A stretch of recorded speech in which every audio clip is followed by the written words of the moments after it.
Shachiputram Atra Surupam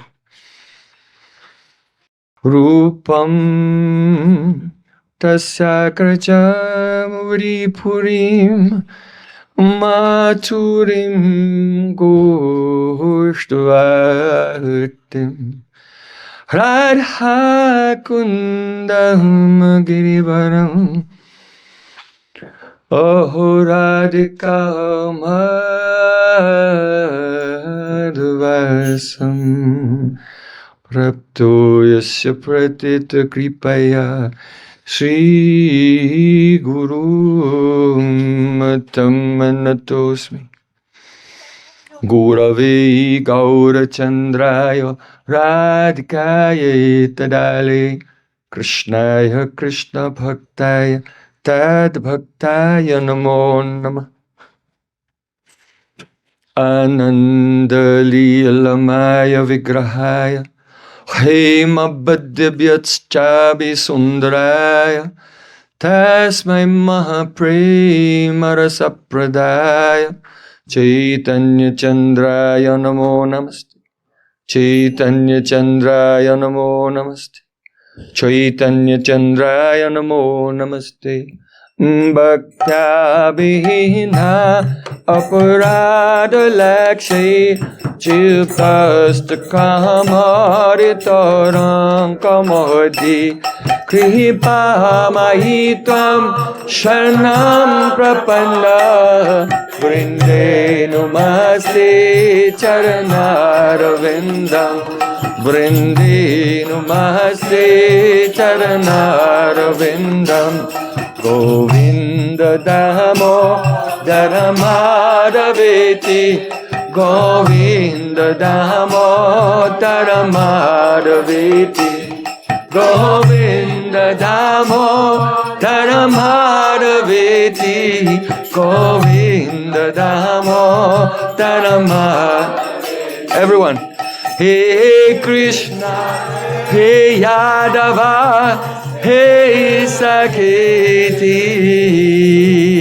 Govinda Damo Daramadaveti, Shama Sundar Shikanda Sekat, Smarahasa Murali Manada, Radhikarsakama Kripa Nidhe, Supriyacharna King Kurim Kuru. Tavai vasmi, na jivami tvaya vina. Iti vikyaya devi tam namam charnantikam. First of all, I offer my sastang dandavat puspanjali, my heart like flowers, thousands and thousands of times, at the lotus feet of my holy master, my supremely worshipable spiritual Gurudev, Asmadiya Paramarajatama Guru Pada Padma, Nityalila Pravisht Om Vishnupad Ashtotarasata Sri Rupanugacharya Varya, Srila Bhaktivedanta Narayan Goswami Maharaj. Secondly, I offer my pranam thousands of times at the lotus feet of my Param Gurudev, to Srila Prabhupada, and to all of our Sri Rupanuga Gaudiya Guru Parampara. And finally, I offer my pranam to all the assembled Vaishnavas and Vaishnavis, Vanchakalpatarusha Kripasana, Vaishnavi Bhyo Namo Namo.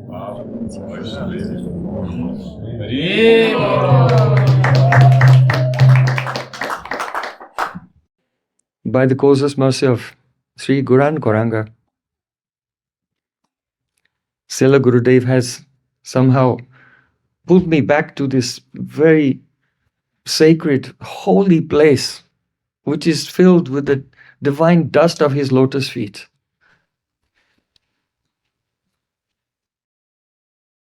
After many, many years,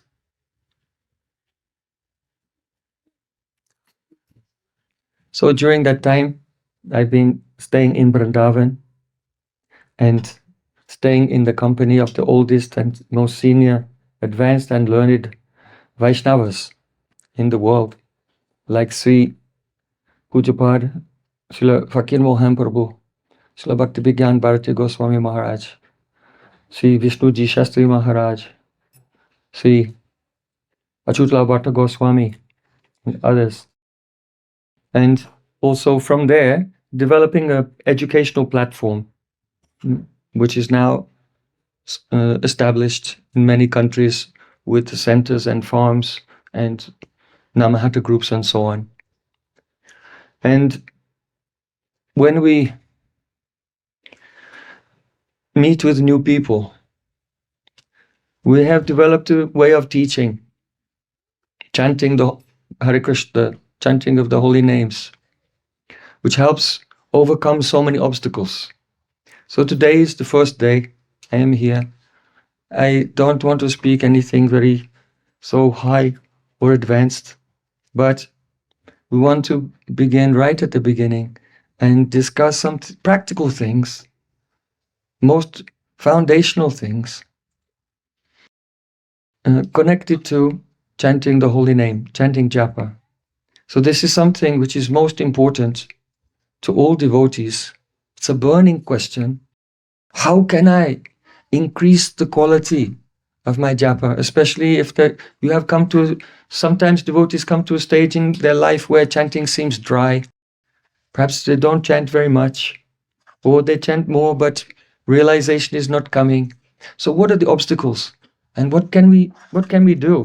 How can we adjust our attitude and relationship towards Nam Prabhu, the holy name, so we can begin to make advancement, more advancement? So we published a book some years ago. You may have seen this one, First Aid.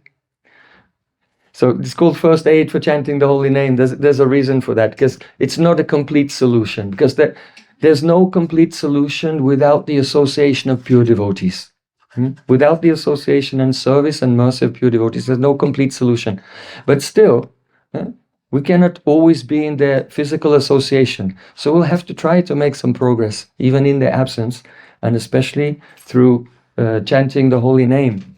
But our Srila Vishnacharya Thakur, he said that Nam Aparad, offenses to the holy name, one should think that a Nam Aparad is like Bajra, thunderbolt of Indra. You should think it's like a thunderbolt of Indra. To commit any of the offenses of the holy name, and especially the root of them. What is the root of the offenses? Inattentiveness. Inattentiveness. You should think that this inattentiveness and all the other offenses, that they're like Bhadra, a thunderbolt. You know, if Indra will strike a mountain with a thunderbolt, it's reduced to dust, to powder. So we're very careful, before we cross the road, that we don't get hit by a car or something. But when it comes to Namaparad, then we can just sit there and the thunderbolts are landing on us one after another. And in a very casual way, without thinking. And that causes actually our heart to be injured. Our heart becomes injured. And when our heart is injured, we cannot make progress in spiritual life. So the complete treatment, Guru Seva, Vaishnav Seva, Sadhu Sangha, that is necessary. But this is just some first aid to help these injuries. And so that we can chant in such a way that we don't become the recipient of any more thunderbolts, which are damaging our psyche and causing us to become entangled and attached and bewildered by the external material energy. So I've had many japa retreats all over the world with devotees, and when I sit in the morning with everyone for several hours chanting, and I can see by the faces of the devotees what problems, their internal problems are there. So I thought, I should write them all down and then think, what is the presentation of the solutions? So we listed here 15 problems that a devotee often encounters. As soon in the morning, they pick up the japamala and here we go. Golokera Premadan Harinam Sankirtan. Here we are. The divine treasure of Krishna Prem has descended from Goloka Vrindavan. Hare Krishna. and then they fall asleep. So, yeah, there's some, why? Because there's some problems in the way. So let's look at them carefully, consider them, deliberate upon them very carefully, and then we'll see the solutions to each and every one. Now, the first one is preoccupation with the mundane. Why? Because in life, there are so many challenges. And it is, Srila Prabhupada used to say, a bitter struggle for existence. So in this life, we have to contend with so many issues, not one or two, but it's like juggling 8 balls at once. And to do that requires your attention. But then what happens is, when you stop juggling for a few minutes and start to chant, but in your mind, you're still juggling, right? Because the echoes of the things that you're absorbed in during the day are still playing. And the problems that are not resolved yet, the mind is working on them and trying to solve the problems. So what happens if one track of your mind is trying to chant Hare Krishna, and the other track is trying to solve your worldly problems? What is that? Thunderbolts coming. Thunderbolts. Do you know what the definition of japa is? What's the definition? All the terms that we use, they have very precise definitions in Shastra. So in the Hari Bhakti Vilas, there it is said, Mano madhye stito mantro, mantra madhye stitam manaha, mano mantram samayuktam etadhi japalakshanam. Japa means, etadhi japalakshanam means, these are the symptoms of the activity known as japa. First of all, mano madhye stito mantro. One should situate the mantra in the mind. Hare Krishna, Krishna Krishna, Hare Hare, Hare Rama, Rama Rama, Hare Hare, exclusively. Situate the mantra in the mind exclusively. Don't put anything else there, competing with it. And then, mantra madhye stitam manaha, put your mind inside the mantra. So that's incredible. Put the mantra in your mind and then put your mind inside the mantra. You know, if you have a big box and a small box, you can take the small box and put it inside the big box. But then you can't put the big box inside the... So in 3D space, it doesn't work. But anyway, with your mind and with the mantra, you can do it. So first you put the mantra in your mind, and then you put your mind inside the mantra, then mano mantram samayuktam, and you mix the two together completely. They become totally united, and there's no difference whatsoever between the vibration of the holy name and your mind. And that's all there is. And you stay in that condition. And that is called japa. Did anyone chant japa this morning? Yeah, so we all try to chant japa, but if we consider what the definition of japa is, then it becomes questionable whether or not we chanted any japa this morning, right? So think about that very carefully. And why is that? Because of our preoccupation with mundane things. The echoes of our worldly life are coming in the mind. We can't decompartmentalize. This is the first obstacle. So I know none of you suffer with this, so I'm going to go on to the next one. The next one is the absence of introspection. The absence of introspection. Nowadays, especially with social media and everything, people become so extrovert, right? Everything that they do and say and think and the decisions that they make are all based on what everybody else thinks. How many likes they'll get. How many clicks they'll get. Like this. So especially now, it's become accelerated, this absence of introspection. But this is the difference between a Kanishta Adhikari and a Madhyama Adhikari. The Kanishta Adhikari is still extrovert. He's somewhat outward looking. And he's slowly trying to overcome anarthas to become, instead of being bahimukh, becoming antaramukh, looking internally, going within. So this tendency, this absence of introspection, it usually comes about when we have our nose in other people's business. Hmm? When your nose is in other people's business, what is he doing? What is that one doing? Then we forget to clean our own kitchen. So the mood of introspection means I'm going to take the time to clean my own kitchen instead of putting my nose in everyone else's kitchen to see what their kitchen is like. So then the next one, the third one, attachment to material identity. I am male, female, of this particular age, or of this particular race, or of this particular nation. People are so covered with so many upadhis, and they're attached to that. But actually, are we any of these things? We're not any aspect of the gross or subtle body at all. But by holding on to attachment to this is also, it's part of the 10th offense to the holy name. Aham mamadi paramo namni sopyaparadakrit.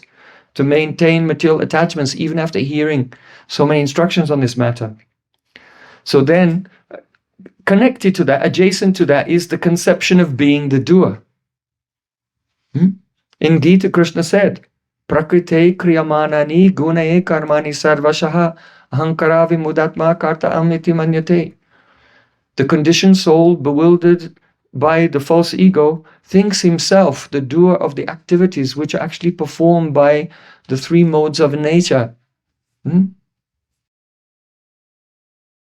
So this is the very profound problem. It is also part of the last offense to the holy name. Aham mamadi paramo namni sopya paradakrit. Srila Sanatana Goswami Pad has written a commentary on this last offense to the holy name. And he says that, he said, if you are chanting and you think, I'm chanting more than that person, then this is an offense. Then, if you are preaching and you think, I am spreading the holy name, Gurudev never had any ego like this. So I was just discussing with Jai Govinda Prabhu. Once Gurudev was in Australia and some reporter, journalist asked, you have so many students all over the world. Don't you think that this is a great burden and responsibility? Gurudev said, no, not at all. So, how is that? Gurudev said, I am not preaching, I am not doing anything. I am just going here and there, and behind the curtain, Gaur Nitai are there. And Gaur Nitai are dancing, and their foot dust is going here and there, and when the people are touched by it, then they become Krishna conscious. But I'm doing nothing. So Gurudev, he has no sense of doership, no sense of, that is called Kartrita Abhiman. Kartrita Abhiman. Whatever you do with a Kartrita Abhiman is a karma, not actually bhakti. Consider it very carefully. We'll discuss it in more detail later. I'll just go through them. Then, restlessness. Restlessness, the inability to sit down in one place and just sit there and chant for some time. I see very often. Sometimes I go to a temple and I watch and I see that actually hardly anyone is chanting even. Just running around here and there. And then that's when you become overwhelmed with the nartas and everyone starts quarreling with each other and criticizing. Because the heart's not being purified by the daily practice. So restlessness. Then, let's say you're not restless. You force yourself to sit down in one place. But then you feel this inner force, impatience. Why is the nectar not coming right now? Why has the hand on the clock stopped? It's taking so long for japa period to get to the end.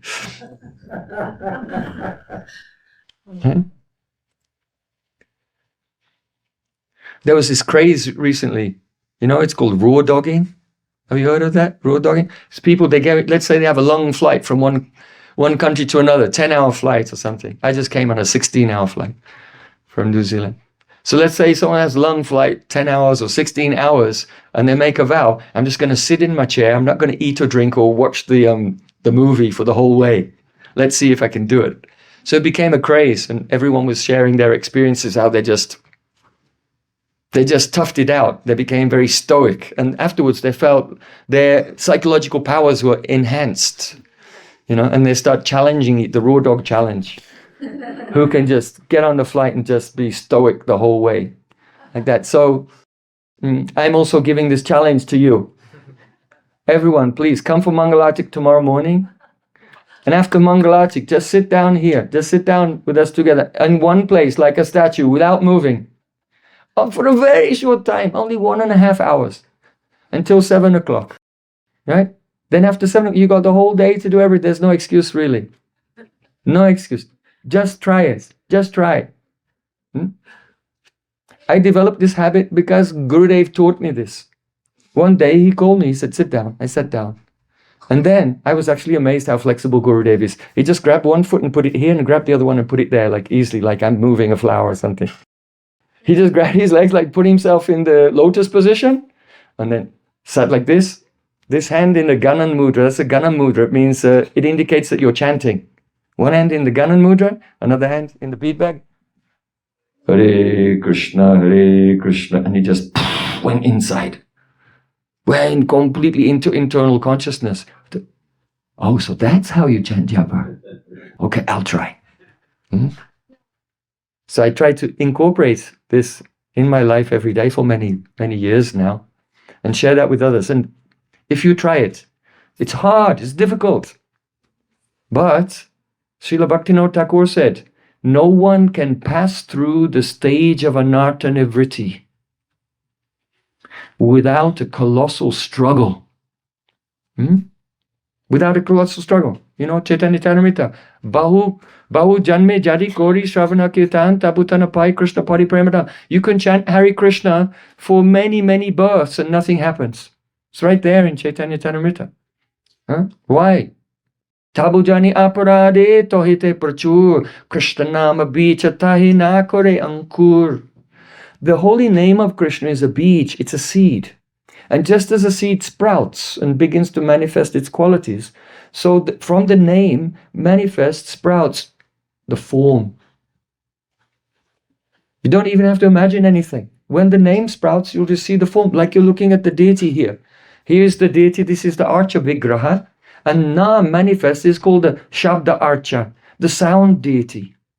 So the sound deity of the holy name will just stand on the lotus of your heart. And then Krishna's qualities and associates and your service and pastimes will manifest. But if the seed is not sprouting, it's due to the presence of some apparats.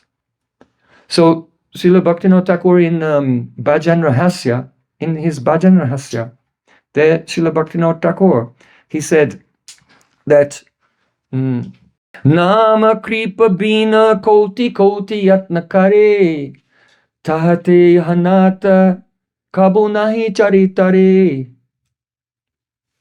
Without the mercy of the holy name, you can make 10 million times 10 million efforts to remove your anarthas, but they'll never go away. Nama kripa bina koti koti yatna kari. You can make 10 million times 10 million intense endeavors, but tahete anata kabo nahi charitari. But you cannot give up your anarthas. So what's the solution? Niskopote yatna kande namera charane. One has to sit at the feet of the holy name and weep. To cry at the feet of the holy name, persistently, consistently, for a long time. Kintvadarada nuridam kalusaiva jushta, as Rupa Goswami Pad said. Every day with adar, with the greatest honor. The Sanskrit word adar means with honor, with respect. The English cognate is adore, to adore.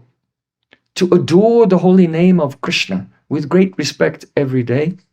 And then our root avidya, our root aversion to Krishna, it can be gradually removed. We have to turn ourselves, assert our will to turn ourselves towards Sri Krishna, because we have aversion. We're averse to Krishna. Since time immemorial, the consciousness is corrupt all the way through. So if someone may say, yeah, I love Krishna, little blue boy plays the flute, I've seen the cartoon, right? Actually, that's not Krishna. The holy name is Krishna. And you can tell exactly how much you love Krishna by how much you love chanting. If you love the cartoon, but you don't love chanting for hours every day, in complete absorption, then actually you don't love Krishna, right? Because the name, Abhinatvam Nama Nama, this name actually is Krishna. That Krishna is an idea that exists within this realm, within the world of duality, within the gunas. But the actual Krishna is Advaya Gyan Paratattva. He's the non-dual transcendental reality. Tribi Guna Maya Bhava Ebi Sarvamidam Jagat. Krishna said, the whole world does not know me because they're below the gunas and I'm above the gunas. So we can know how much we love Krishna by how much we're attached to chanting his name. But we have aversion. So we have to try and make the effort to turn our consciousness towards Krishna in the form of the holy name. So then, Srila Bhaktivinoda Thakur, he's saying, Niskapate nama konde, yatna kande namera charani, taha anata dure, taha alpadine. And if you turn your consciousness and cry at the feet of the holy name intensely, then you'll go through anartha nivritti in a few days. In a few days. Alpadine, he's saying. In a few days. So it's not a question of how many years you've been chanting, but it's how deep we go today. Srila Gaura Govinda Maharaj used to give an example. He said there was one man, and he wanted to find water. So he dug into the ground 5 feet, but he didn't find any water there. So he tried another place, and he dug into the ground 5 feet deep. He didn't find water there. So he went to another place. And for years he was digging everywhere, and he never found water. Then there was another man. He dug 5 feet first day, and another 5 feet the next day, and then another 5 feet the next day. And in just a few days he found water, because he was digging in the same place. Because he went deep in the same place, he found it very quickly. Whereas the person who wasn't going very deep, even though he was endeavoring for a long, long time, he didn't become successful. So we should understand, our chanting is like that. As long as we chant japa on a superficial level every day for years and years, but we'll never strike the water. So the time has to come, the day has to come when we say, okay, enough. Today, I'm going to dig in one place. I'm going to chant, I will surrender, and I'll chant for a long time with the maximum attentiveness that I can. And if today I don't find the water, that means the rasa, the nectar of the holy name, I'll do it again tomorrow. And I'll continue this discipline until, as Srila Bhaktivinoda Thakur said, taha duri jai anartha alpadine. After only a few days, then the devotee can pass through anartha nivritti. So think about it. Make your decision. The choices that we make today, they have huge effects, consequences on our future. So if you don't make the decision, 20 years from now, 100 years from now, 20 lifetimes, 100 lifetimes from now, you can be exactly where you are. Or 20 years from now, you can be drowning in the ocean of the Nam Amrita, nectar of the holy name. So we have to choose wisely. So what we're discussing, impatience. Don't be impatient. We have to apply ourselves. Then the next one, the 7th problem, is a material conception of the holy name. So everyone has some idea of what the holy name is. Yes, the holy name is God. It's not different from Krishna, etc. But still, we can have some mundane ideas about the nature of Nam Prabhu. And until we hear the Nam Tattva from a Nam Tattvavit Vaishnava, those misconceptions will not go away. So as we look at the solutions, we'll be discussing the Nam Swarup, the actual intrinsic nature of Nam Prabhu, the holy name. Then the next one, miscategorization of transcendence. We can think certain things are transcendental, but they are material. Then, indifference to chanting. Not feeling the inspiration, not feeling an eagerness, a burning in the heart, a thirst to chant. 10th one, complacency. I've done enough. What I'm doing is fine. 16 rounds is fine. I remember I was in France with Gurudev in the south of France, best place, that place, near Toulouse. And Gurudev said, 16 rounds is like one drop of water in the desert. He said, imagine you're going through a desert, a hot desert for so many miles, and you're so hot, you're so thirsty, you're about to die, and someone gets one drop of water and drops it in the sand in front of you, and it just sinks into the sand. Right? So it's not nothing, it's something. But so Gurudev said like that, 16 rounds is like a drop of water in the desert. So don't become complacent. Say, hey, I've done my 16 rounds, fine. I'm a devotee, I've ticked the box. So complacency is very problematic. Then, indulgence in imagination. Some people, they're very eager to chant and they chant a lot, and the whole time they're speculating and imagining what it's like in the spiritual world and how they're there in their spiritual form. Srila Gokishore Das Babaji Maharaj, he said, if you, by your material mind, you're trying to imagine, I am a 14-year-old beautiful girl making garlands, then what will happen is in your next life, you'll become a 14-year-old girl. That's all. You'll just be born in this world. Because the material mind only has material thoughts. It only has material thoughts. So many persons, they're actually imitating the bhajan of those who are actually doing bhajan. So Srila Gokishore Das Babaji Maharaj gave another example. He says those who are trying to imagine their way, they're trying to trespass into the divine realm. They still have ego. They still think I am the doer. They still have their attachments. They're still in the darkness of their material mind, but they're trying to trespass into the divine realm by imagining so many things. So Srila Gokishore Das Babaji Maharaj said, that's like a woman going into the maternity ward in the hospital, getting on the bed and spreading her legs and trying to push out a baby, but she's not pregnant. It's not going to work. Only imitating the activities of childbirth is not going to produce a child. Right? So if you're chanting Harinam, Hare Krishna, and trying to imagine yourself into the spiritual world like this, then Srila Gokishore Das Babaji Maharaj said, that's like trying to force a childbirth if you're not pregnant. One has to actually be pregnant, and the pregnancy has to have a gestation period, right? So it has to be a certain maturity, and then the birth will take place. So this is why Mahaprabhu says, Chaito darpanamajanam bhava mahada bhagni nivapanam swayakairva chandrika vitarnam vidyavatu jivanam.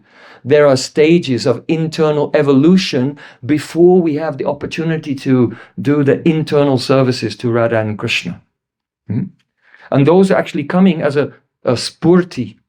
They come from the spot dharma of the name. Nam Prabhu has spot dharma. That means the power to burst into your consciousness and gradually reveal the divine realm.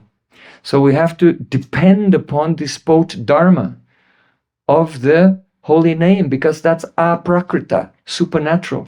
But if we depend upon our material mind, which is prakrita, then we'll be prakrita sahajya. That's where the phrase comes from.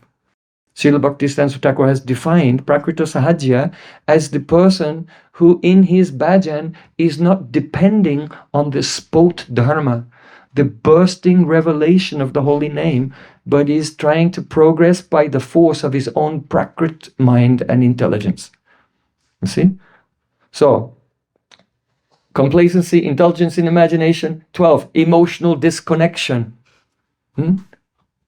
Sometimes you may not feel emotionally connected with Krishna and with Vrindavan. So how can we solve these things? Third, lack of confidence in the holy name. The holy name has all powers. He's Sarva Shaktiman. He can do anything. But the reason we try to add our mental speculation is because we think, yeah, the holy name's all powerful and everything, but needs my help, requires my assistance. Don't worry, Nam Prabhu, I'll take care of it. So there's lack of confidence in the holy name. the spirit of independence. In this world, we see everything as a swatantra vastu. When we're in Maya, in illusion, every object sitting in the room around us is an independent, self-existent object. And so am I. And so we're all parts, fractions of this reality, but independent. But the transcendental realm isn't like that. It's completely integrated. It's the Advaya Gyan Tattva, the non-dual conscious reality. And Krishna, his name, form, associates, his holy dham, Vrindavan, the Jamuna River, Govardhan, everything are all part of one reality. Just like we were discussing the other day, the Panchatattva. There's Mahaprabhu, Nityananda Prabhu, Advaita Prabhu, Gadadhar Pandit, Srivas Thakur, but they're all part of one reality. That's the first verse of Chaitanya Charitamrita. Vande Gurun Isha Bhaktan Ishani Shavatarakam Tat Prakasham Tatchakshis Krishna Chaitanya Sangyakam. All of these things are called Krishna Chaitanya. What? His Prakash, that is Nityananda Prabhu, his avatar, Advaita Acharya, his Shakti, his Bhakta. They're all parts of one reality. So Srila Bhaktisiddhanta Swami Thakur said, if you want to worship Chaitanya Mahaprabhu, worship the Panchatattva. If you remove one member of the Panchatattva, they all disappear. Because it's an indivisible reality. Not like this world. This world you can chop something off, remove this, and some parts of it are still there. But that world is one indivisible reality. If you neglect any aspect of it, everything disappears. So, if we want to become a part of that reality, we have to give up our independent mentality. Make the heart become one with the heart of Guru. That our body, mind and senses are serving 24 hours a day in Mano Bhishta Seva, serving the innermost heart desire of Shri Guru. So when we give up our Swatantra Bhav, independent mood, and surrender in this way, then we become enveloped into that non-dual transcendental plane. And so, especially when we're chanting Harinam, we can't chant Harinam while maintaining a separate agenda from the holy name himself. So then the last thing is impersonalism. Impersonalism. Now I know none of us here, we're not impersonalists. We don't think that only the light is true and everything else is illusion. Aham Brahmasmi, I am Brahman. Tattvamasi, you are Brahman. Savam Kalvidam Brahman. Everything is Brahman. Pragyanam Brahman. Brahman is only empty light, just awareness, but not of anything, by anyone. Right? We're not impersonalists. But there's a way in which we can be impersonal towards the holy name. If you think that the mantra, the holy name, is not a person with feelings,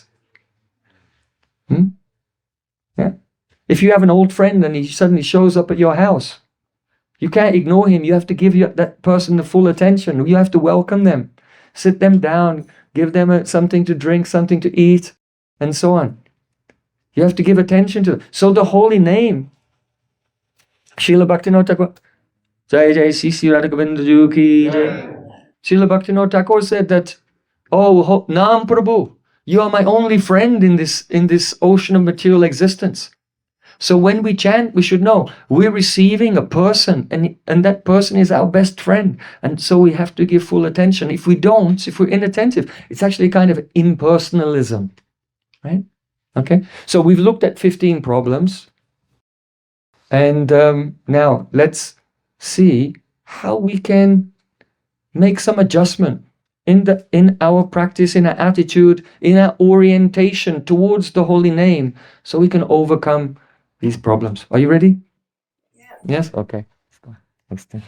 So, just to make it easy for everyone to remember, I composed in Sanskrit one verse that gives the solution to all the 15 problems. But because the problems are grouped together somewhat, it is 10 solutions to those 15 problems. So there are 10 words in this verse, and we're just going to go through them one by one and see how we can solve our difficulties and obstacles in chanting.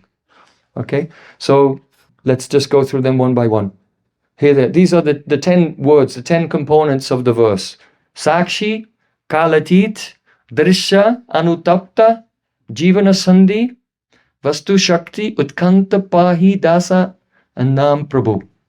So these are 10 words. They indicate 10 solutions to solve all of these problems. So let's look one by one. The first one. Preoccupation with mundane things. The absence of introspection. Attachment to our material identity and the conception of being the doer. They can all be solved by one condition, one psychological condition, and it's called Sakshi. You know what Sakshi means? It means witness. Witness. If we can be situated in the consciousness of Sakshitva, witnesshood, then all of these problems, they will go away. Why? Because these problems are there because our ahamta, that means our sense of self, is merged in with the material mind. So Sakshi means to be situated as an objective witness in relation to your own mind.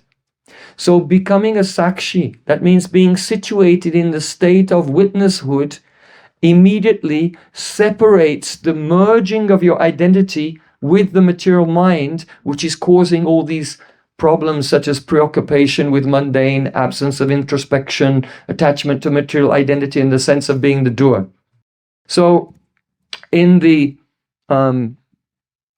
there's a text, it's called Drik Drishya Vivek, and it's actually from the Shankar Sampradaya, but our Vaishnavas sometimes quote it because it's correct. 3 lines are correct, the last line is wrong. There are many philosophers like that. They get so many things right and then they drop the bag at the end. So listen very carefully. Rupam drishyam lochanam drik tadrishyam driktumanasam drishya dibritya sakshi. That's all. Follow that. Drigivan after drishyate, forget the last line. So what it means is this. Rupam drishyam lochanam drik. There are 2 things. The seer and the seen. So rupam drishyam, the forms of the world that you're seeing around you, that's the seen. And what's the seer? Your eye. So rupam drishyam lochanam. Lochanam is eyes. Lochanam drik is the seer. Rupam drishyam lochanam drik. Okay, now let's take a step back. Take one step back. Tadrishyam driktumanasam. But in the neck, if you take one step back, then the seen is the activity of the eye. Who's watching the activity of the eye? The mind. The eye is watching the world, and your mind is watching the activity of the eye. So then, Drishya Dibritaya Shakti, yourself, who you are pure consciousness. Mamaivang so jivaloke jiva bhuta sanatana. See, Krishna said, all the living entities are my particles of my Tatastha Shakti. So we are the spiritual atoms, particle of consciousness situated in the heart, and the soul is watching the mind. The mind is watching the eye, and the eye is watching the outer world. But when we're not sit now, Drishya Dibritaya Sakshi, the self is Sakshi, the witness of the movement of the mind. Now, when you're in a passionate situation, your mind is unsteady, then your sense of I-ness is merged with your mental fluctuations. But if when you sit down to chant, what do? Well, first you do Achaman. Om Keshavaya Namo. You do Achaman, and then you pray, Nam Viprona Chanarpati. You do the Bhut Shuddhi mantra. I'm not Vaishya, Kshatriya, Sudra, Brahmin. I'm not Brahmachari, Brahmanaprastha, Grihastha or Sannyasi. I'm just Gopi Bhatu Patakamalo Das, Das, Anudas, Aha. Servant of the servant of the servant of Gopinath. This mantra Bhut Shuddhi. Then you do the Atma Gyan. You know all this, right? Then you do the Atma Dhyan mantra before remembering Gayatri. You have to meditate on the self. Dibyam Sri Harimandira Tilakam Kantam Smalam Vitam Bhaksham Sri Anamavanas Bhagam Sri Kandaliptam Puna Putam Shukshmam Navambaram Mimalatam Nityam Bihantim Tunum Dyachi Gurupar Padmanikite Sevats Kanchapana. I am sitting at the lotus feet of my Guru. I am wearing a Dibyam Sri Harimandira Tilakam, beautiful tilak. Harinama Subhagam. My body is smeared with sandalwood paste and the holy names Radhesham or Gorgadada or Hare Krishna painted on my body in sandalwood paste. I'm wearing very clean cloth and I'm sitting at the feet of Guru and I'm overwhelmed with intense enthusiasm to serve. This is called the Atma Dhyan mantra. So these two, Bhut Shuddhi mantra, Naham Bi Pronachanarpati, and Atma Dhyan mantra, Dibyam Sri Harimandri Adyatilakam.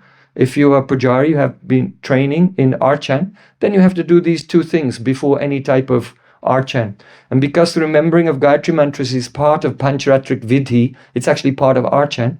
So Achaman and these two mantras should be done before remembering Gayatri. So then by praying in this way, your mind becomes very steady, and then you remember your Gayatri mantras. And then you take the Japamala and chant Hare Krishna, Hare Krishna, every morning like this. So, gradually, if you do this every day, you're following the rules and regulations of bhakti, then rajas and tamas, they start to be reduced. And the mind becomes more sattvic, more steady.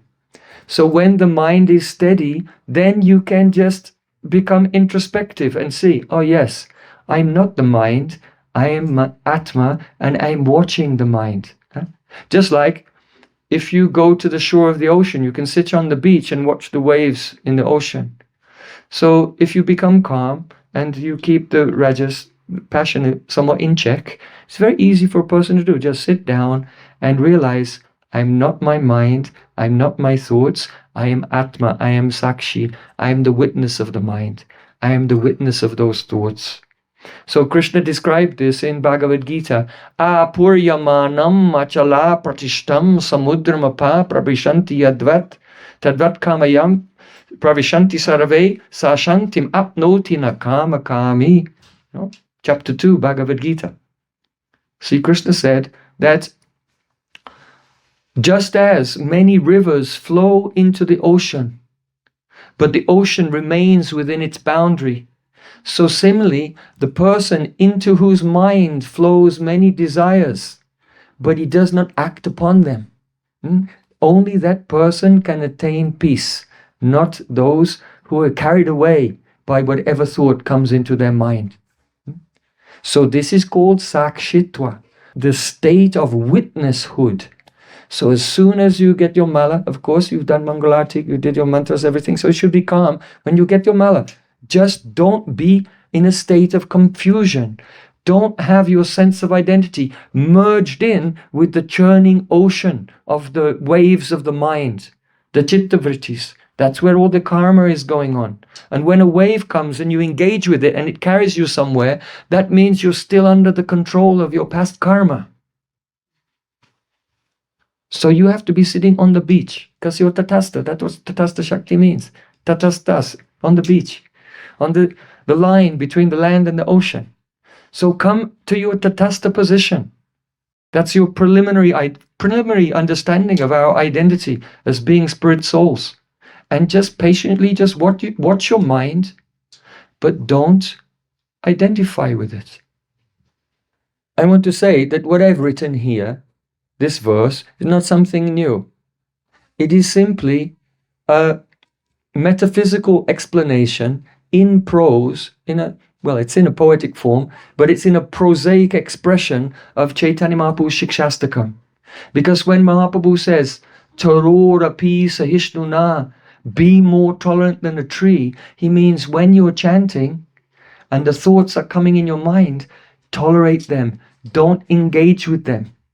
Don't be carried away. Don't be distracted by them.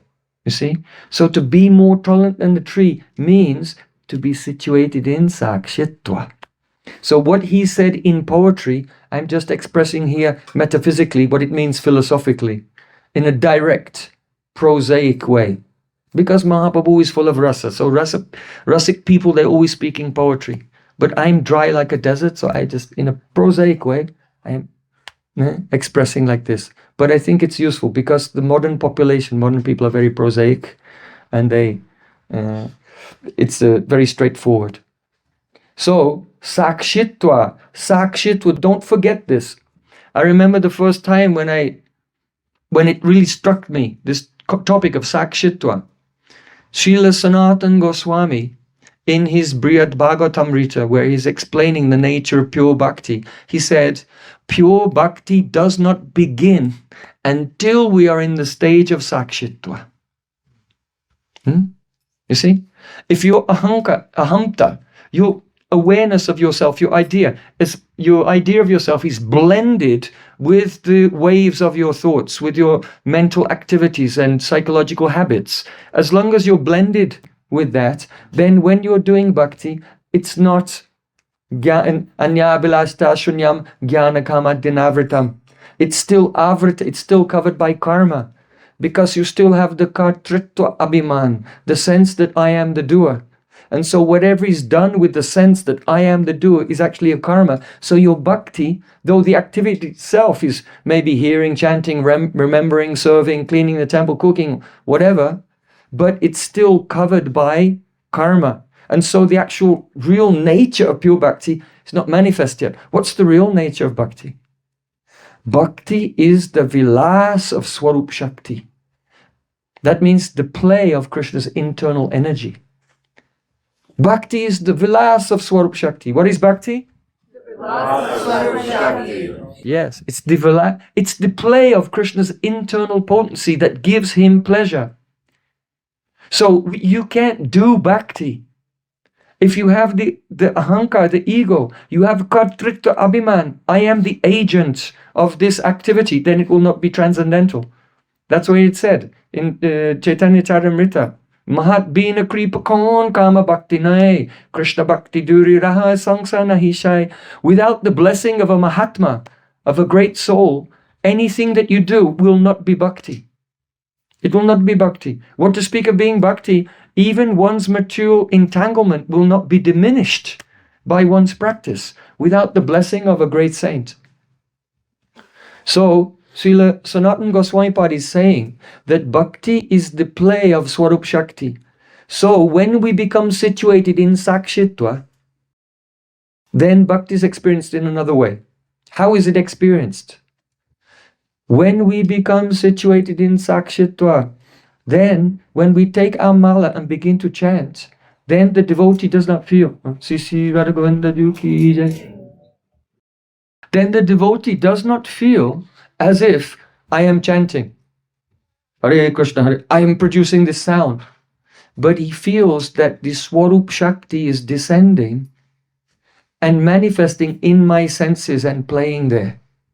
The name is dancing on my... It's just, in other words, bhakti is not something that you do, it's something that happens to you. Haribo.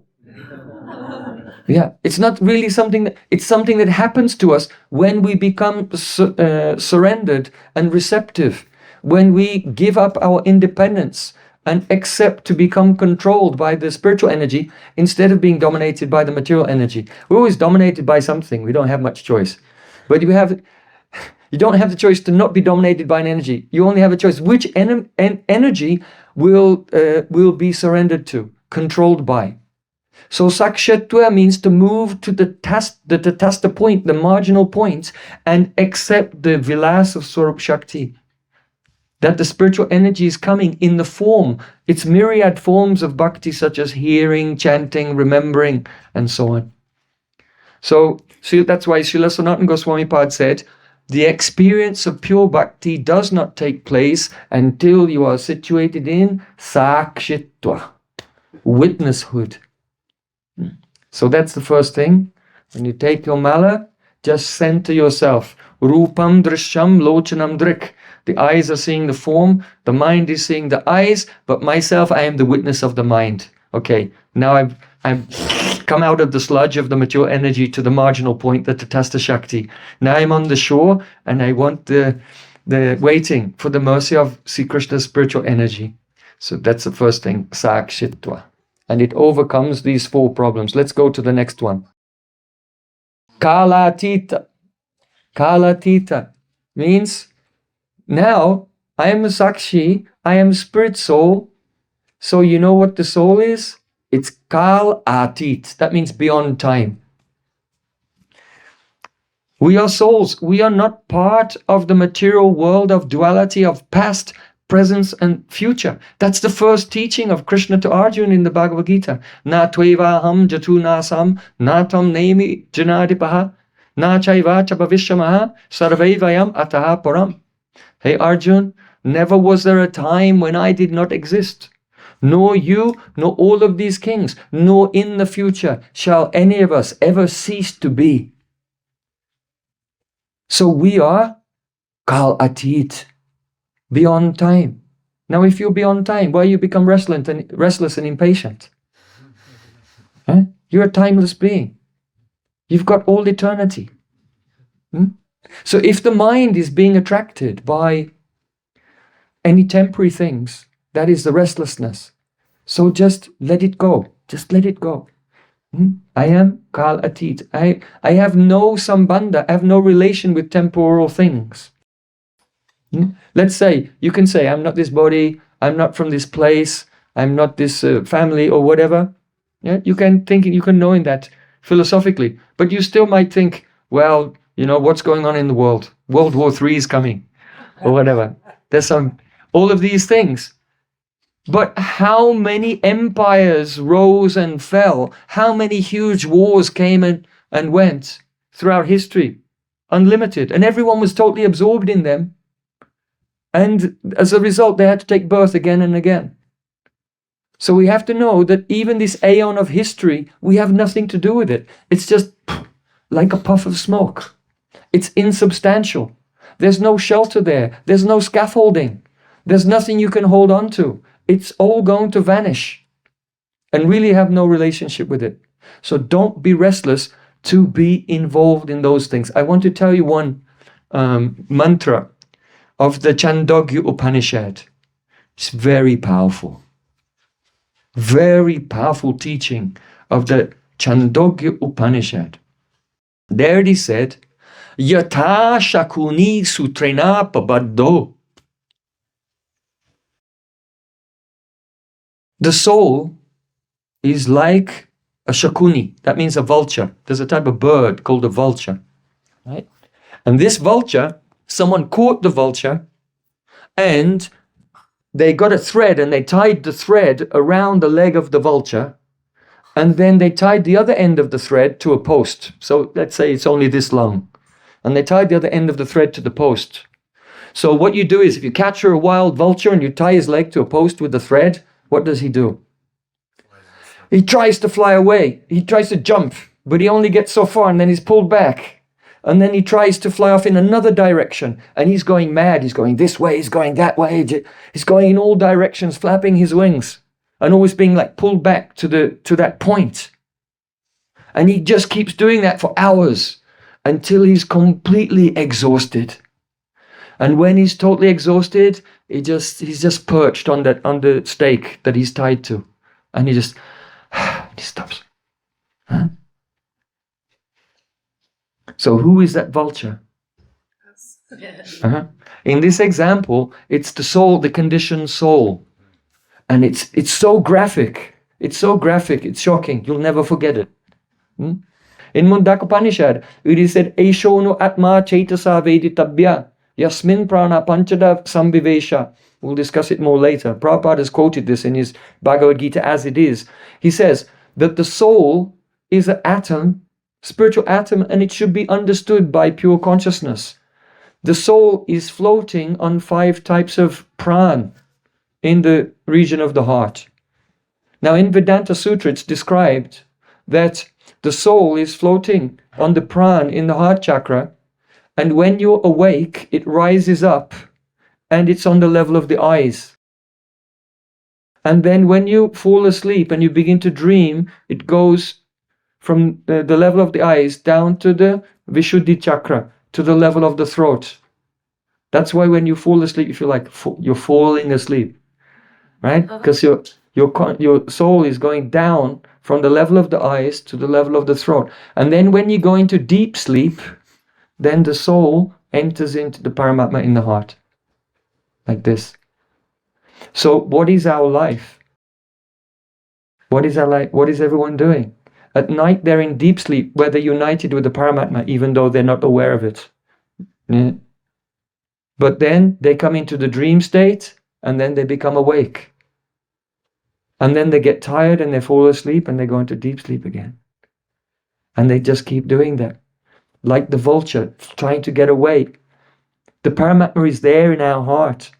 Another example is given. There are two birds in the tree. Dwa supana sayuja vihaya samana vriksham parishashvajate. There are two birds sitting in a tree. But one is trying to eat the fruit and he's ignoring his best friend who is right next to him. So, but in this example, just as the vulture is again and again jumping in all directions until he finally calms down and he sits on the stake. So in the same way, our soul is going from deep sleep to dreaming to waking to deep sleep to dreaming to deep sleep, like this. The soul is just jumping, jumping, jumping, always trying to get away from the Lord in our heart. Another reason why the example of the vulture has been given. Why is that? Because let's say a vulture is flying high in the sky. What is he looking for? Dead things.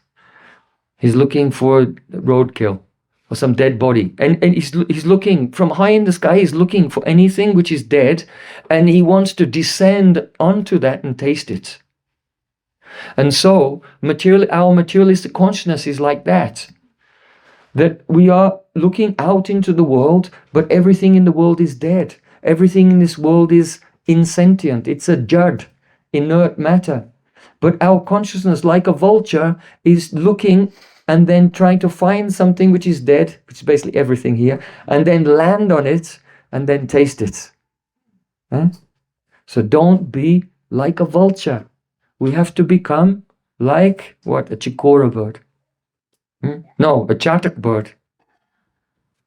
Chikora is also okay. That's a different metaphor. But the chatak bird is not looking down for something dead. The chatak bird is always looking up towards Ganasham, the dark, fresh rain cloud. Even though that bird may be surrounded by water everywhere, but he will not take water from the ground. He will only take the water which falls directly from the rain cloud at the time of Swati Nakshatra, a particular stellar constellation. And so even if the cloud gives lightning on his head, he doesn't care. He will not look down. He's always looking up and waiting for mercy. So we have to be like that, always looking towards the holy name and waiting for a drop of mercy of the holy name. Don't be like a vulture who is looking down into the material world, seeking refuge and seeking comfort, seeking some relief from the emptiness by eating the dead things of this world. And so just as that vulture, after jumping many, many times, he becomes exhausted and then he finds peace by just sitting on the post. In the same way, when we realize our consciousness keeps going out to try to taste the world like a vulture, but our actual resting place is in the heart. Krishna is there in the heart. And we join him in eternity because we belong to the realm of eternity. We don't belong to the realm of rotting, perishable things, which are food for the vulture. So let us say the remedy for the restlessness and the remedy for impatience is just remember, Kala Atit. I am beyond time. I am not a member of the perishable world. I am a member of the eternal world. Prabhupada Srila Bhaktisiddhanta Thakur would always quote from the Svetashvata Upanishad, Shrinvantu Vishve Amritasya Putra. Have you heard that? No? Shrinvantu Vishve Amritasya Putra. It means, oh, listen everyone, you are the sons of nectar. Just like if there's some orphan in the street and he's suffering, he has no food, no shelter, and he's suffering just scrambling for existence somewhere. And then one day someone comes to him and says, oh, listen, you are the son of the king. Right? Then all of his problems are solved, right? At once. So in the same way, Shrinvantu Vishve Amritasya Putra, the Svetashopta Upanishad says, oh, listen to you, all of you in the universe, listen to this. Amritasya Putra, you are the sons of eternal nectar. That which is Amrita, immortal, eternal.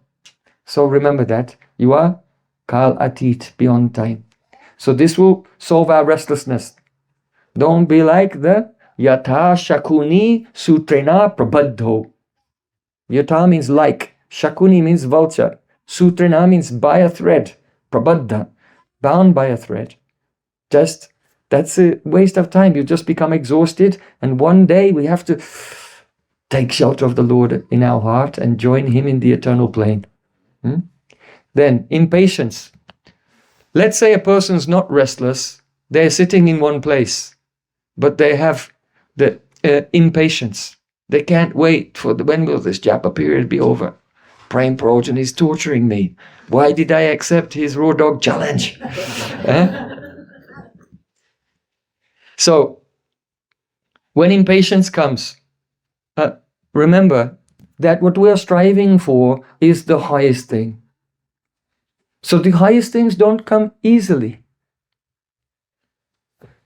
Srila Gurudev used to say that, perhaps you know, the history of Valmiki. Valmiki was a dacoit.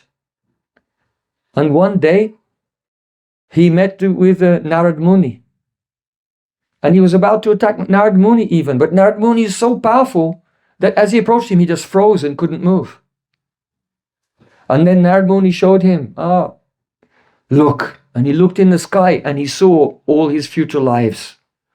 How the reactions for what he'd done were coming back to him, and he would be suffering like anything in so many future lives. Everyone he'd give pain to, they were returning the favor. And he became terrified, and he begged, save me, what can I do? And Narad Muni told him, you chant the name of Rama. So then he went, he couldn't even say it. This is a symptom. The symptom of sins is not being able to chant. You know, if there's a kirtan going on and someone comes, but they're not singing, they're just there like, what is this looking with squinty eyes? You know, why? Pap. Sins. It's sinful. If you don't feel joyful, if you don't feel like dancing, if you don't want to jump in the middle of the kirtan and just with no inhibition, with no shame and shyness, chant at the top of your voice, this is some sins or some offenses. So because he was sinful, just like, you know, Macbeth, Shakespeare. After Macbeth just committed a murder, he was leaving the place. And on his way out, there were some guards there. And the guard said to him, Amen. And he went, he couldn't reply. They spoke like a religious invocation. And he was supposed to reply, Amen.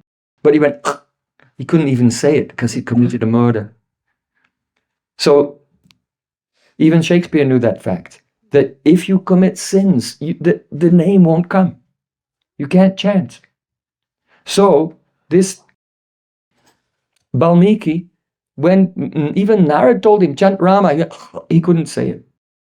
So then Narad, he's very intelligent, he came up with an idea. Okay, don't chant Rama, chant Mara. So Mara, it's the imperative in Sanskrit. It means kill. Mara. Mara, yeah, I can say that. Let me practice. Mara, Mara, Mara, Mara, Mara, Mara, Mara, Mara, because it's just the syllables reversed. And then he chanted Ram, Ram. And then what happened?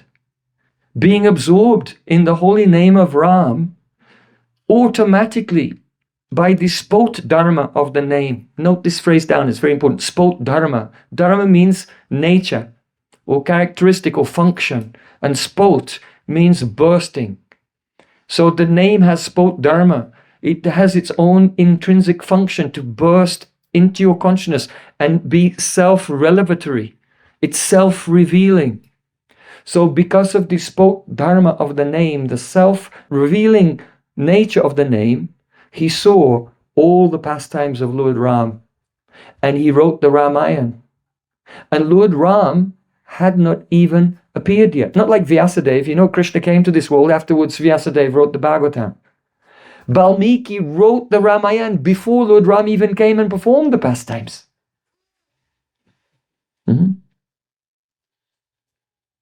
So this is the power of the holy name, that it reveals the form, qualities, associates, and pastimes by the power of its own spoke dharma. So everyone knows this story. But Gurudev used to tell this and then give little twists in the tail there to say that, yes, but he was chanting Rama, Rama, Rama for 60,000 years. And then he saw the whole Ramayana. You see? So the realization is not so cheap. It's not so cheap. But what else is there to do? No, nothing else is worthwhile. So we might as well apply ourselves and try for that supreme goal of life. Uttishtata, jagrata, prapya, param nibodhata. The Upanishads say, get up, wake up, and strive for the goal of life. Because that's our telos. Telos means teleology, purpose. Everything has an intrinsic purpose, and our intrinsic purpose is to find Krishna and attain Prem. That is our Prayojan. Gurudev gave me this name, Prem Prayojan. So I'm so stupid I would forget. So that don't forget, the goal of life is love for Krishna. That's the goal. Nothing else. Anything else you're doing is a distraction. It's just child's play. You know, we have a business to do. You can't stay in the sand pits playing in the sand for the whole life. That's for a child. When child becomes mature, then they have to take up their actual occupation. So in the same way, we can't be like children. We have a purpose, we have a meaning, we have a duty. And that is Prem Prayojan, to attain Krishna Prem. That's why we exist, and everything else is just a distraction. So, Kalatit, don't forget, we are beyond time. Then the next thing, very interesting. Drishya. Drishya. Drishya means the scene. Now, we already had a little discussion about Drig Drishya Vichar, the deliberation on the seer and the seen. Now, in relation to the physical things of this world, the things of the world, they're Drishya, they are seen. And we are Drik, we are the seers. And because we have this samskar, this impression, this habit, this is all we know. I am the seer and everything else is an object of my vision. Because of this, when we come to Krishna consciousness, we carry that idea with us and we project it onto transcendental things. But in that realm, in this sphere of activity, that you are the seer and the transcendental things are the objects of your vision is completely wrong. That is a material misconception. So we have to get over a material conception of the holy name. We can be the seer of things which are inferior to us. But in relation to that which is superior to us, we are not the seer, we are the seen. In other words, when you're chanting, don't think that you can see Krishna. But you should know that Krishna can see you. His eyes are on you. Did you ever have that feeling that someone's behind you and they're looking at you? Right? They're looking at you. You can't see them, but you feel like they're looking at you. That's the feeling that you have to have when you chant. I can't see Krishna, but I'm chanting his name and he can see me. He's watching me. He's fully conscious. He's more conscious than I am. Drishya. So, in this regard, this is why we're speaking about material conception of the holy name and also the miscategorization of transcendence. Because we look at so many things and we think transcendental things, it's just like that, but they glow in the dark or something. Yeah? What's the transcendental form like? It's just like all the other forms, but it glows in the dark or it doesn't die. You know? It's not like anything that we see. It's not anything in the range of our vision. When us as Tatastha Shakti, our consciousness is going down into the darkness of the material world, the spiritual things are not any category of our experience here. So don't miscategorize the holy name or have a material conception towards the holy name. I want to tell you a very moving story. Our Prabhupada, Srila Bhaktisiddhanta Saraswati Thakur, towards the end of his journey in this world, his manifest pastimes, he wanted to dictate his biography. And so he called one of his disciples, who was very famous and later became quite infamous also, Sundarananda Vidvinod, because he was one of Prabhupada's scholars who did a lot of service, but later there were some problems. He deviated somewhat, but I'm sure that by Prabhupada's mercy, somehow or other, his story is not over, and Prabhupada brought him back and must become a good devotee. But when Prabhupada was in this world, he did a lot of service. In fact, Prabhupada said, Sundarananda Vidvinod and Ananta Vasudev, they're my right and left hand.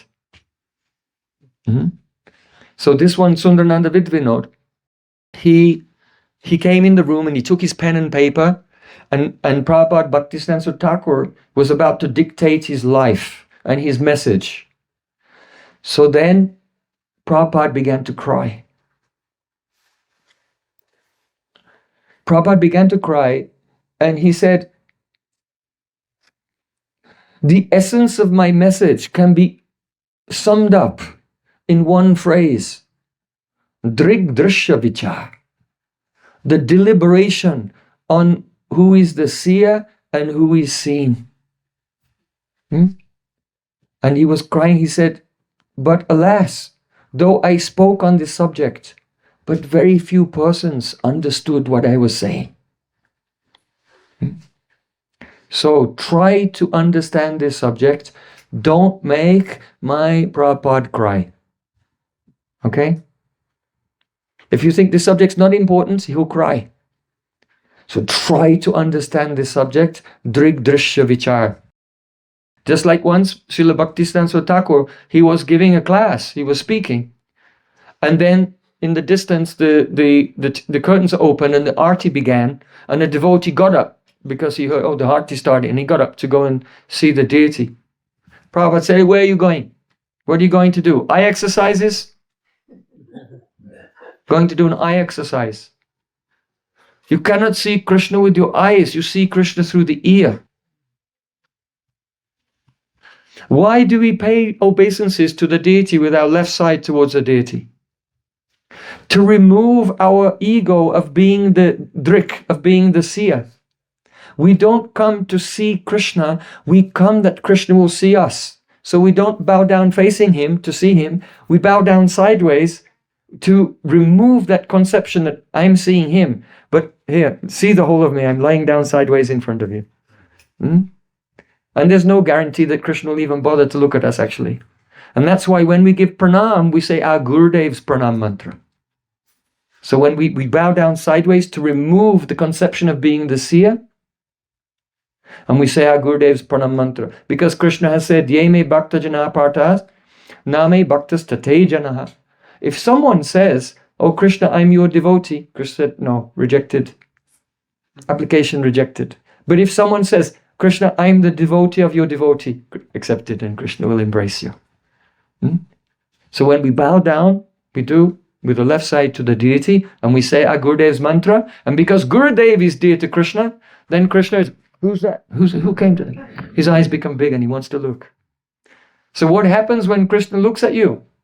Shubha dristi karo Prabhu jagater prati jagu karidaye mora sumangala rati.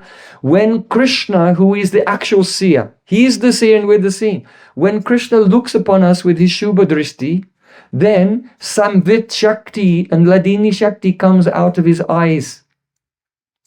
And when that Samvit and Ladini enters into our heart, then it reveals him, then we can see him. So only one upon whom Krishna lays his merciful glance can see him. Because by his glance he infuses us with the Samvit Shakti, which reveals his divine form. But if we have the ego, I can see Krishna. I'm coming, exercising my eyes. I know one person, he has binoculars. And he comes and he gets the binoculars out so he can have a really good look. Huh? What happens when you go to Vrindavan? The monkeys come and steal your spectacles just to teach us this thing, this fact. You are not the seer. Don't have such an ego. So the next thing, we have to remove our material conception towards the holy name and the miscategorization of transcendence. We think transcendence is along something, one of the objects among the categories of our experience, but it isn't, and it never will be, and we can never know it. We can only surrender, swaha, and pray. Prachodayat. Swaha means I surrender myself, and prachodayat means you kindly reveal yourself to me. And then we can have the spiritual experience opens up. So this is very important. Drishya, to know that I am not the seer of the divine realm, but Krishna is seeing me.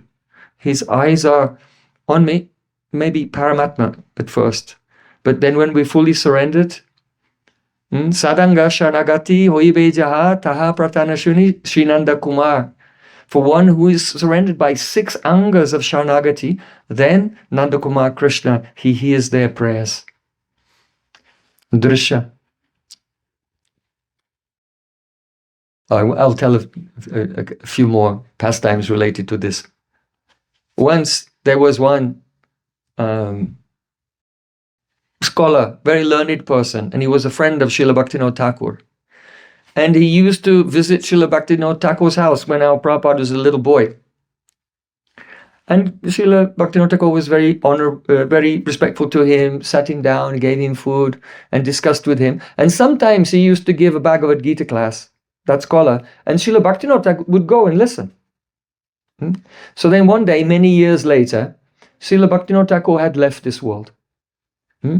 And there was one big Dharma Sabha assembly of religious persons, and they were standing up and giving a speech. So then this scholar got up and he said, and the great Thakur Bhaktivinoda, he used to come and listen to my Bhagavad Gita classes. So because he had some pride, then Srila Bhaktisiddhanta Thakur mercifully could not tolerate it and want to help him and also help us, because it's a didactic moment. It's a teachable moment for all of us. Srila Prabhupada was there in the audience, and he stood up, he said, you have never seen the great Thakur Bhaktivinoda.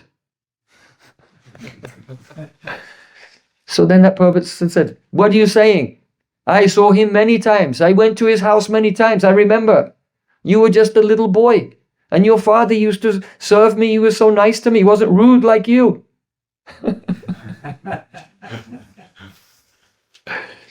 Srila Bhaktisiddhanta Thakur said, as long as you think that Srila Bhaktivinoda Thakur is the object of your vision, you will never know him.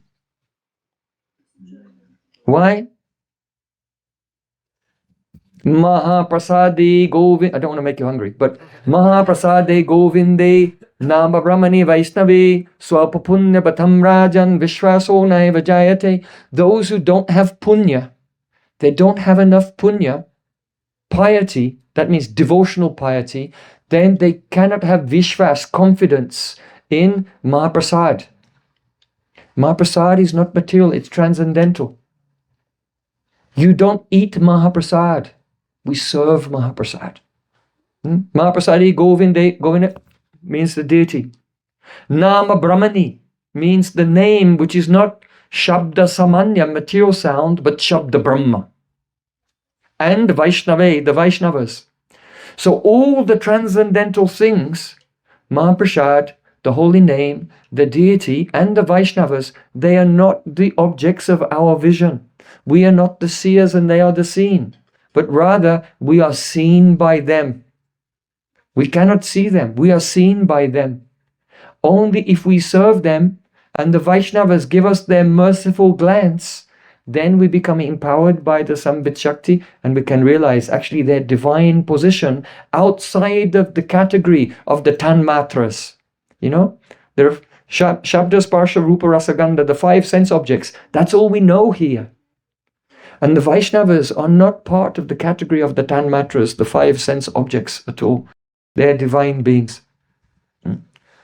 Once in Bagbazar Gaudiya Math in Calcutta, there was a big feast.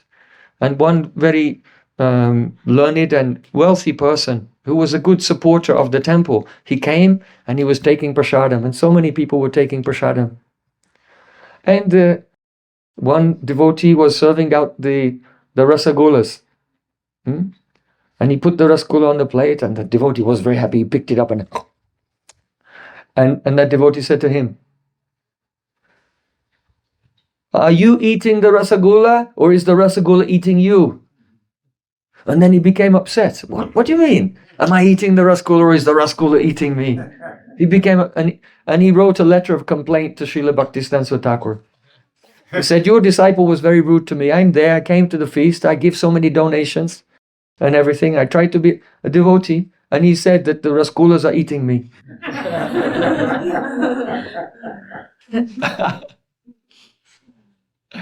So Prabhupada wrote back, he said, "Oh, don't make a mistake. What my disciple has said was completely correct. You have to change your angle of vision. You are not the taster, you are not the seer, you are not the hearer of the transcendental things. Our senses function in relation to the material world. Only when we surrender and receive kripa from above are our senses purified, the material covering the ear is pierced, and then we can hear the actual divine sound of the holy name." In Sanatana Goswami's commentary on the 10th offense to the holy name, to maintain material attachments, he said, we spoke about the first one, right? The first one is, I'm chanting more than everybody else. The second one is, I am preaching and spreading the glories of the holy name everywhere. So the next one is to consider that the holy name is Jiva Adhin. Adhin means subordinate or under control, and Jiva means the tongue. If you think that the holy name is Jiva Adhin, under the control of your tongue, this is the 10th offense to the holy name.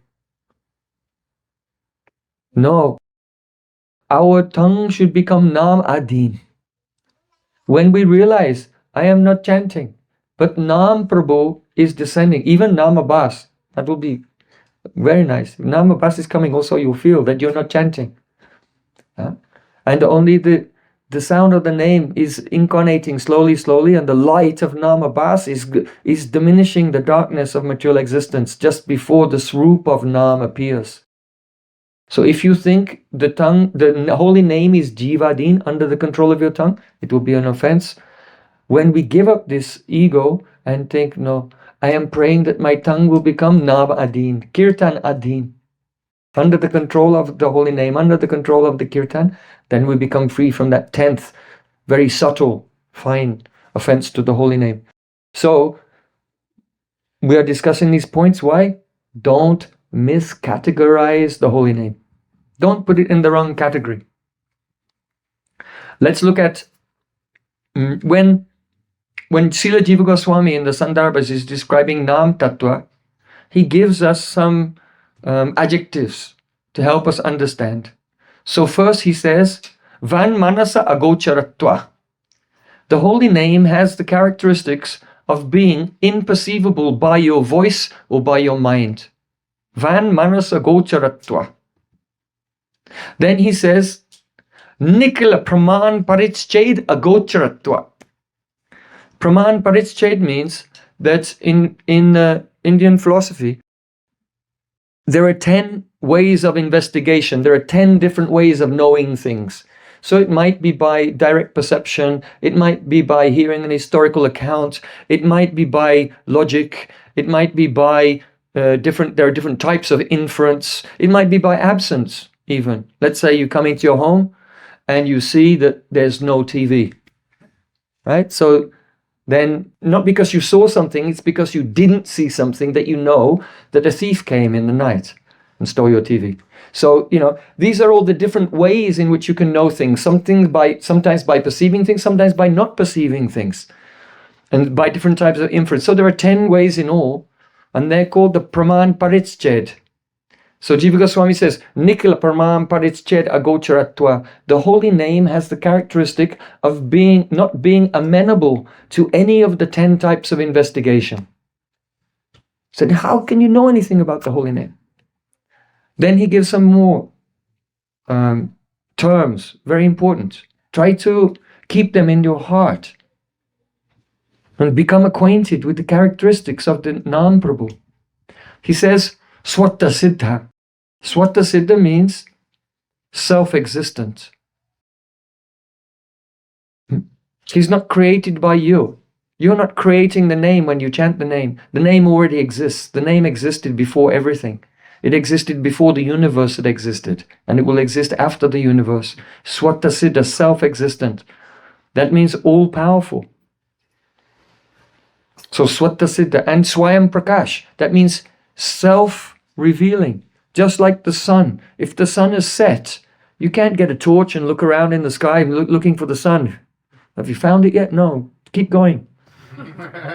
You'll never find it. You can only find the sun when the sun himself rises and reveals himself by his own rays of energy. So in the same way, the holy name is like the sun. You cannot experience it any way. Only when we have a service mood, we turn our attention and we pray and we beg by trying to chant continuously. It's Namaparad at first. Gradually that will fade and Namabhasa will come. Some light will come, and then the sun of the holy name will rise in the sky of the heart. Srila Bhaktivinoda Thakur has described that. Avidya Timira Tapana Rupe Ridgagane Viraje. Destroying the darkness of ignorance, the sun of the holy name rises in the sky of the heart. So, in this way, we should not make the miscategorization of transcendence. Let's continue with we discussed the first line of the verse. So how does it go? Sakshi Kala Tita Drisya. You can just say Sakshi Kala Tita Drisya. Just 3 words. It takes 1 second to say it, and just make that adjustment from being blended with the material energy, coming to the tasta stage, and then turning our consciousness towards that which is beyond us, that we are not aware of, but that being, the name, is aware of us. And now we are propitiating him for his mercy. So now, the next line, Anutapta. This is to overcome indifference to chanting. Anutapt means burnt. The anu means after, and tapta means burnt, the after burning. Anutap in Sanskrit means regret. It means repentance. It means contrition. When we make a mistake, when we do something wrong, then our conscience, burns us afterwards. Unless you're a psychopath. I don't want to offend the psychopaths here. But those who are not psychopaths, when they do something wrong, afterwards, their conscience bothers them, and it's called anutap, the afterburning, the regret.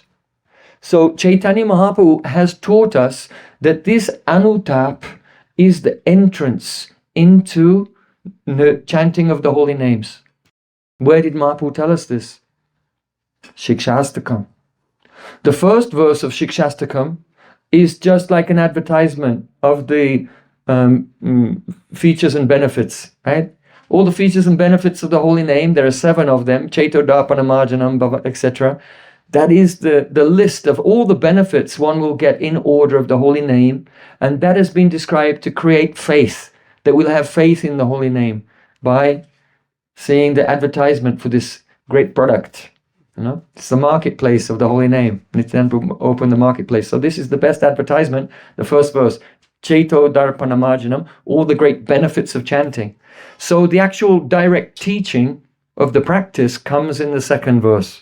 Nam namakari bahudani jasarva shaktish tatrapitani amatasmarnena kala etadrishi tava kripa bhagavan mamapi durdaivam idrisham iha janinanuraga. So Mahaprabhu is saying, oh my Lord, you have invested all your powers, all your shaktis in the holy name. That means Sambit is there, Ladini is there. That means Radhika, Lalita, Vishaka, Chitra, Champakalata, all the gopis are there. They're all Krishna's Shaktis. Every Shakti is there. Yogamaya, Purnamasi, Brinda Devi. All the Shaktis are in the holy name. So Namakari Bahuda Nija Sarva Shaktis. Smarane Nakala. And you can chant at any time. Gayatri mantras you have to do on time. At the right time, morning, noon, and evening, every day. But chanting Hare Krishna, any time you can chant, in any condition, pure or impure. But Eritadrishi Tava Kripa Bhagavam Mamapi. Oh my Lord, you are so kind that you allow us to approach you by chanting the holy name. Durdaiva Mitrashamiha Janinarag. But I am so unfortunate. Durdaiva means unfortunate. It indicates offenses. Because I've committed many offenses, I'm unfortunate. And what is the symptom of offenses or the symptom of misfortune? Janina Anuragaha. I'm not feeling anurag. Here, anurag doesn't mean the very high state of prem anurag, but it means utkanta, it means eagerness. I'm not feeling eagerness for chanting. It's like, oh no, I have to chant again. No, I'm not, even chanting for hours and hours, oh no, 5 hours have passed. And now I have to do something else. Alas, alas, I wish I had more time for chanting. Are you feeling that? So if we're not feeling, like it doesn't matter how much we chant, but at the end we feel it wasn't enough and we want to do more, then there's an absence of the anurag here, or utkanta, eagerness, absence of eagerness. So what is this verse? This verse is actually Mahaprabhu is showing us how to enter into Nam Bhajan by a performative. What is Mahaprabhu doing? He's lamenting.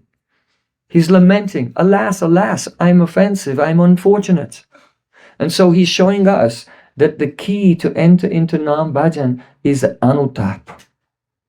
We must feel the sense of regret that we have wasted time, that we have been inattentive, that we have been casual, that we have committed so many offenses to the holy name, or to Guru, or to Vaishnavas, or the holy Dham. And one who's in a repentant mood, who is a penitent, then when they begin to chant, then actually mercy has already come. The mercy is already beginning. Because if the mercy wasn't coming, you wouldn't be feeling repentant. In Bhagavatam it says, Kripa nimetonu tapaha. The cause of repentance is kripa, mercy. That's the sign that if someone doesn't feel repentance when they're chanting, and crying to, alas, alas, I'm not feeling eagerness. If someone's not feeling, that's the sign that they don't have mercy. The mercy of the name hasn't come yet. So Mahaprabhu's giving us this teaching. Feel repentance. And the fact that you had a sadhu sangha of a Vaishnava who taught you this thing means that already some mercy of the holy name has come through that Vaishnava. Because it's only when we associate with someone who's very high, who's very pure, very learned, very devoted, and really relishing divine nectar, and we come in their presence, then we feel like, oh, I'm just like a straggled rat from the sewer who just climbed out of the sewer. I'm just a disgusting, corrupt being, just covered in disease and bacteria. Alas, alas, what did I do with my life? So the mercy comes through Vaishnava Sangha. That's why you can see in Bhajan Rahasya, it said that this second verse of the Shikshastakam corresponds to Sadhu Sangha, Bhajana Kriya, and Anartha Nivritti. And the Trinadani Sunichana corresponds to Nishta. Because when the mind becomes steady, then you're automatically in Sakshitva. So that feeling of repentance, it must be there. It must be there. It's the first step. Bhaktisiddhanta Thakur said that the measure, whether one is surrendered, Shanagati, whether one is Anyabhilashta Shunyam, performing Uttam Bhakti, and the measure of whether one is Trinada Pisunicana, more humble than a blade of grass, is that Drigdrishya Vichar.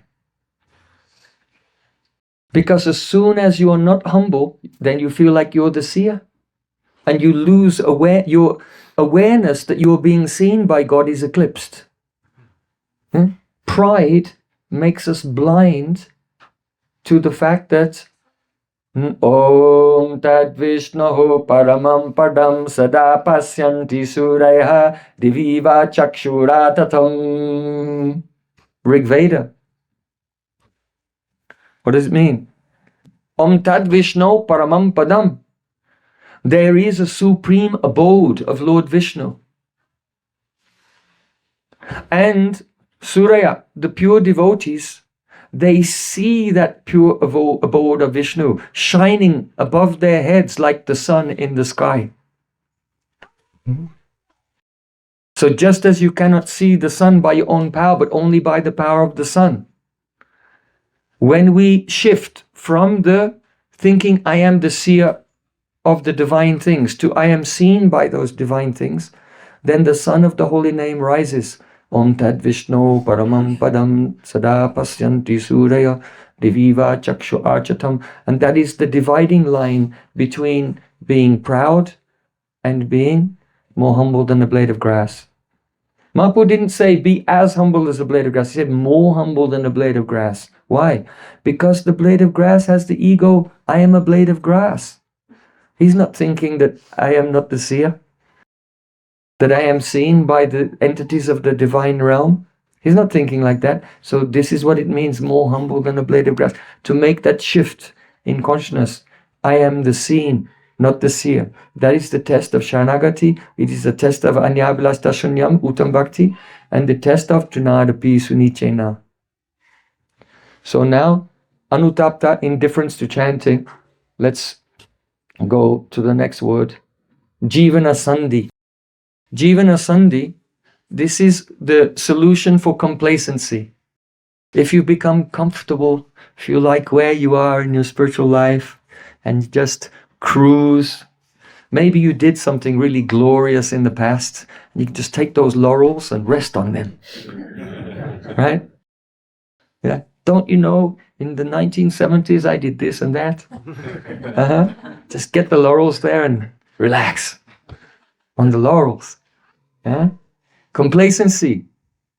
This is the killer of spiritual life. To progress in spiritual life, we have to be on fire. We can't be lukewarm. Can't be lukewarm. We have to be on fire to progress. So, how can we be on fire and overcome complacency?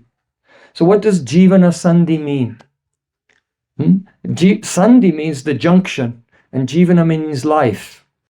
So our Gurudev, he always used to say, all bhajan takes place in the Jivan Sandhi. All bhajan only takes place in the junction between life and death. In other words, any devotee who's doing bhajan, he feels that I'm going to die. He feels it intensely. Just like even in the Niti Shastra, it is said that if you are pursuing education, you should think that I'll live forever. Because to learn any subject, it takes time. It takes years to become expert in any subject. So in the matter of education, you should think I'll have a long life.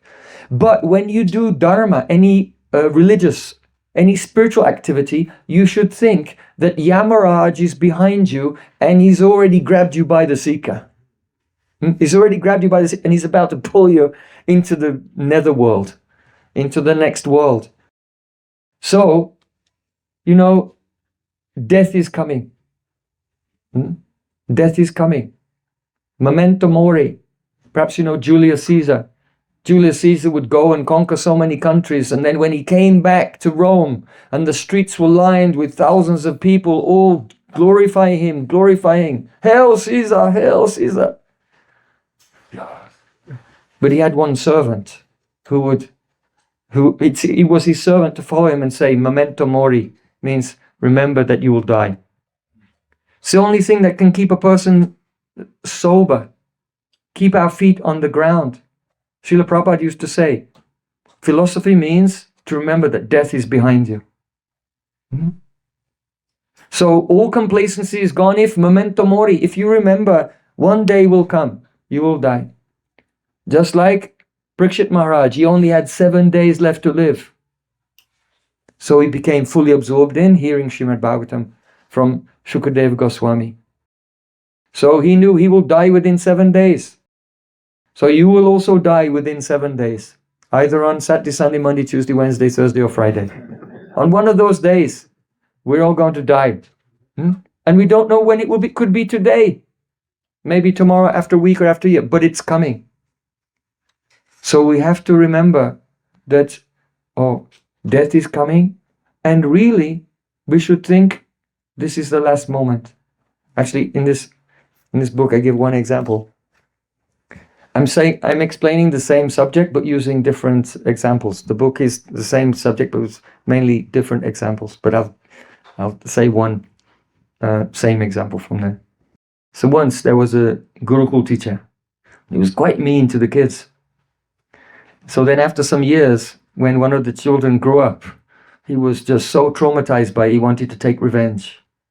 So he broke into that he was retired now, the ex-teacher's house at night. He broke in with a gun. And he held the gun to his head. And he said, Maharaj, chant your last round. And he made him take his japamala. And he was, Hare Krishna, Hare Krishna. You imagine, right? Someone holds a gun to your head and says, hey, Nityananda, chant your last round. Yeah? Now, will that improve the quality of your chanting or not?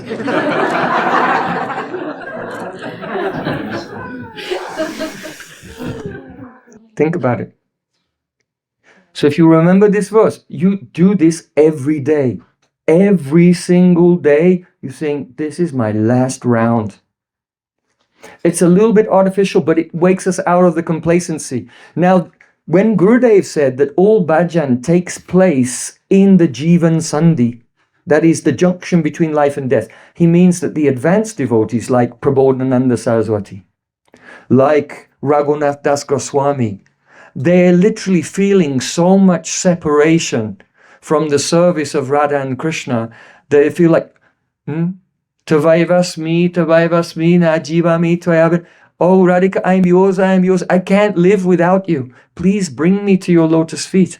They feel as if they will die right now if the mercy does not come, if they're not given that seva Saubhagya, the great fortune to serve Radha and Krishna. So they're literally feeling at every moment when they're chanting, I am in this Jivan Sandhi, the junction between life and death. So there's the more like artificial way just to wake you up out of complacency. But when a devotee becomes very advanced, it's it's natural for them. That's how they feel. So, let me see. Okay, we completed 2 lines. It's a very small verse. Sakshi kalatita drishya nu taptam jivana sando. So 2 lines we did this morning. The next 2 lines we'll do in the evening. I mean, if you're interested. Should we continue with this? Yes. Okay. Yes. So we'll continue with this in the evening. And then tomorrow we'll speak something on Guru Tattva.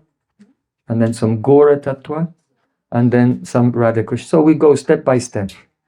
We'll go towards with a more rarefied air. But we should go step by step. Then it becomes more relishable. Sri Harinam Prabhu Ki Jai.